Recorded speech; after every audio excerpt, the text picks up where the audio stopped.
Allez. Voilà, donc effectivement, il y a une différence fondamentale entre nous. Voilà, oui, moi je suis un dogmatique. C'est intéressant. Et je m'en sortirai pas. L'opposition entre dogmatisme et recherche, voilà, c'est intéressant. Voilà. C'est un débat intéressant. Voilà, donc moi je reste comme je suis. Voilà, vous voulez rester comme vous êtes. Voilà, et moi je reste comme je suis. Voilà, et je n'en démordrai pas. Voilà, je n'en démordrai pas. Voilà, je suis un chêne, d'accord. Voilà, je suis un chêne, je suis bien enraciné. Voilà, et j'ai l'intention de vous attirer à moi. Voilà.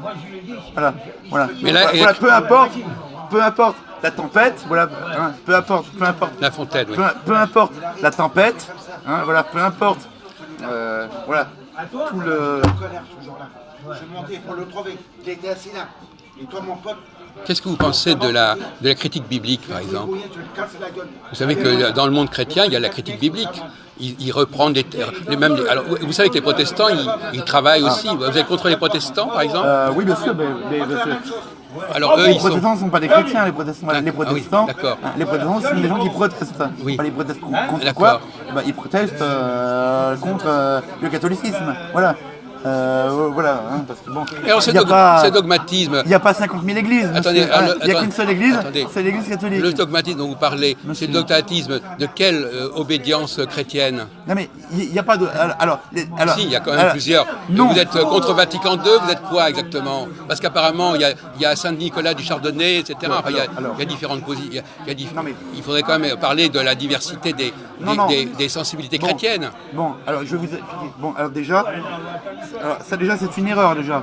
Non, d'accord, corrigez. Ça déjà c'est une erreur. Voilà, si on est chrétien, voilà, déjà il faut savoir que si on est chrétien, on est catholique. Voilà, notre Seigneur Jésus-Christ, il a créé qu'une seule église, c'est l'église catholique. On en a la preuve. Hein, je vous donne le passage. Voilà, Matthieu 16-18, hein, voilà. Hein, et moi je te dis que tu es Pierre. Et sur cette pierre, je bâtirai mon église. Et les portes de l'enfer ne prévaudront pas contre elle. Oui. Bon. Donc l'église, voilà, c'est bâti sur pierre. Non, mais après, voilà, sur pierre. Oui. Voilà donc l'apôtre Pierre, voilà, qui était aussi le premier évêque d'Europe, d'accord. De Rome, oui. Voilà, le premier évêque d'Europe. Voilà, et les papes, en fait, voilà, ce sont les successeurs de Pierre, d'accord. Oui. Voilà. Ensuite. Voilà. On était. Voilà. 2000 ans ont passé depuis. Voilà, donc l'église, il n'y en a qu'une seule, oui. C'est l'église catholique. Il n'y en a pas d'autres. Alors, est-ce que vous reconnaissez Vatican II? Alors, il n'y en a pas d'autres. Alors, les protestants, monsieur, il suffit de lire le catéchisme. Les protestants sont des hérétiques, d'accord. Qu'est-ce qu'il dit dans les catéchismes? Oui. Oui, d'accord. Voilà. Les protestants sont des hérétiques, hein, d'accord. Voilà, parce qu'ils nient, si vous voulez, ils nient les dogmes de la foi catholique, d'accord. Voilà. Oui, certains, oui. Voilà, ils s'attaquent, ils protestent. Les saints, l'Eucharistie, enfin, il la modifie. Il y a tout un tas de dogmes. Voilà. Voilà. Lesquels ils ne sont pas d'accord, voilà, donc ils protestent, voilà, ils ont toujours protesté et ils protestent encore. Bon. Et d'ailleurs, le protestantisme est en augmentation partout dans le monde et surtout les évangéliques surtout. Les évangéliques, ça marche très très bien, ils reçoivent des gros moyens des États-Unis. J'ai eu l'information qu'apparemment les évangéliques sont financés par la famille Rockefeller, qui en fait sont issus en fait les Rockefeller, ce sont des Français en fait. Ah oui. Ça. Oui, ce sont des Français. Ah oui. En fait, oui, ce sont des Huguenots en fait. Oui, d'accord, oui, bien sûr. Voilà. Voilà. Donc c'est pas n'importe qui. Voilà. Voilà, donc apparemment les évangéliques, d'après ce que je sais, j'ai étudié la chose, ils sont financés par la fondation Rockefeller. Et ils sont très proches des juifs, ils sont très proches des juifs. Je donne un exemple. actuelle, avec l'histoire de la reconnaissance par Donald Trump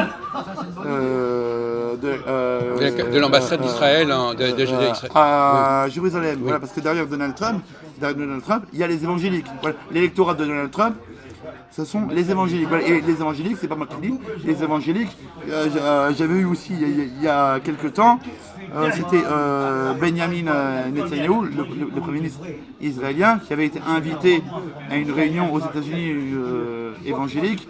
Voilà, et il avait dit que les évangéliques étaient les meilleurs amis du sionisme. Voilà, oui, les meilleurs amis du sionisme. Voilà, c'est pas moi qui le dis, voilà, c'est Benjamin Netanyahu. Voilà, bon, et le sionisme, c'est quelque chose de totalement anti-religieux, et qui nie absolument, voilà, la messianité. Voilà, comme si Israël, comme si c'était un État, comme si c'était un endroit comme un autre. Voilà, voilà, mais on nie, voilà, le fait, voilà, que, voilà, on nie le lien, voilà, entre le Messie et Israël, quoi. Voilà. Voilà, donc avec le sionisme, voilà, oui, les Juifs, oui, ils considèrent, voilà, qu'ils ont droit à un État. Voilà, mais le Messie, à la rigueur, bon, on verra ça plus tard.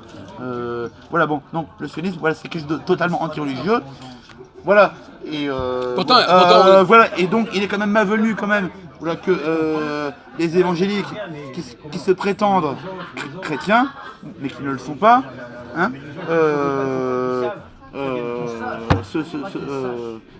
se disent pro-sionistes, voilà. Oui, justement. Voilà, on voit bien les liens, voilà, qu'il y a, voilà, entre les États-Unis protestants, voilà, et Israël, les liens fondamentaux qu'il y a entre les États-Unis. Je voudrais qu'on aborde le sujet, un autre sujet. Excusez-moi. Voilà. Bon, d'accord. Voilà, c'est le problème de Jésus. Voilà, bon, et concernant ce qu'on appelle les chrétiens orthodoxes.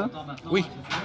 Alors, dans le catéchisme, on dit que ce sont des schismatiques. Oui. Voilà, parce qu'ils se sont séparés. Au XIe siècle. Voilà, parce qu'ils se sont séparés. Voilà, donc, dans le catéchisme, voilà, ils font bien la différence entre les protestants et les orthodoxes. Ce n'est absolument pas la même chose. Oui. Voilà, les protestants, ce sont vraiment des gens qui sont là pour combattre, voilà, pour attaquer, voilà, l'Église catholique. Voilà, alors que les orthodoxes sont seulement des gens qui sont séparés. Voilà. Il y a les anglicans aussi. Oui, mais voilà. Le protestantisme, vous savez, le protestantisme, c'est comme un tronc, vous savez. Voilà, vous avez, voilà, le tronc, voilà, le protestantisme, et ensuite vous avez tout un tas de branches. Ouais. Voilà, anglicans, mormons, pentecôtistes, méthodistes, pentecôtistes, baptistes, anabaptistes, adventistes, etc. Témoins de Jéhovah, Quaker, machin. Moon. Voilà, la secte Moon, effectivement aussi. Voilà, donc en fait, voilà, c'est du grand n'importe quoi. Voilà, et ça montre bien, voilà, un aspect du protestantisme, voilà, qui est le libre examen. Voilà pourquoi ils sont divisés. Parce qu'en fait, là-dedans, en fait, il n'y a pas, comme dans le catholicisme, l'infaillibilité pontificale. Il n'y a pas l'infaillibilité pontificale. Voilà, donc chacun fait comme il veut. Voilà, et même, et même ça change en permanence. Voilà, la théologie change en permanence. Voilà, c'est la réforme. C'est la réforme permanente, voilà. Donc c'est du grand n'importe quoi. Voilà. Et d'ailleurs, les hommes politiques d'ailleurs qui sont très influencés par la culture anglo-saxonne, voilà, adorent ce mot de réforme. Voilà, il faut toujours changer les choses, il faut toujours réformer continuellement. Voilà, il faut surtout pas, le conservatisme, surtout pas le conservatisme, surtout pas, il faut réformer, il faut changer, voilà. Alors, on va aborder, si vous permettez, un autre sujet qui a déjà... Voilà, et évidemment, oui, je suis aussi contre Vatican II. Oui, voilà.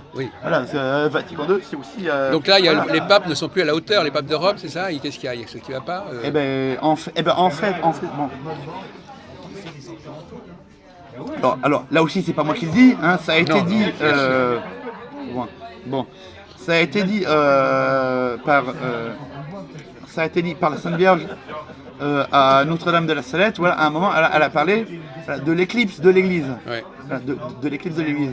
Voilà. Et dans le 3e secret de Fatima, voilà, Hein, elle a repris un peu la même chose, voilà, elle a dit, voilà, en gros, voilà que les ennemis de l'Église, voilà, ils iront voilà, jusqu'au sommet de l'Église. Voilà, donc en fait, depuis Vatican II, en fait, hein, vous avez à la tête, voilà, c'est-à-dire la papauté, voilà, vous avez un individu, voilà, qui porte les habits du pape. Des individus. Voilà, vous avez un individu qui porte les habits du pape, voilà, mais en fait, à l'intérieur, c'est un franc-maçon. Voilà, à l'intérieur, c'est un franc-maçon. Voilà, il faut savoir que par exemple, l'individu qui se fait passer pour le pape actuellement, monsieur Bergoglio, est un franc-maçon qui fait partie du Rotary Club. Hein, comme Carole Wojtyla dit Jean-Paul II, faisait également partie du Rotary Club. Et le Rotary Club, c'est quoi pour vous Le Rotary Club,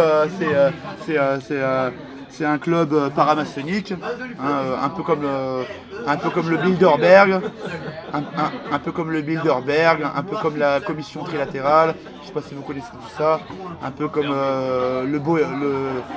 ce qu'ils appellent aussi le Bohemian Club ou le Skull and Bones. Voilà, bon, c'est des clubs paramaçonniques. Bon, alors je voudrais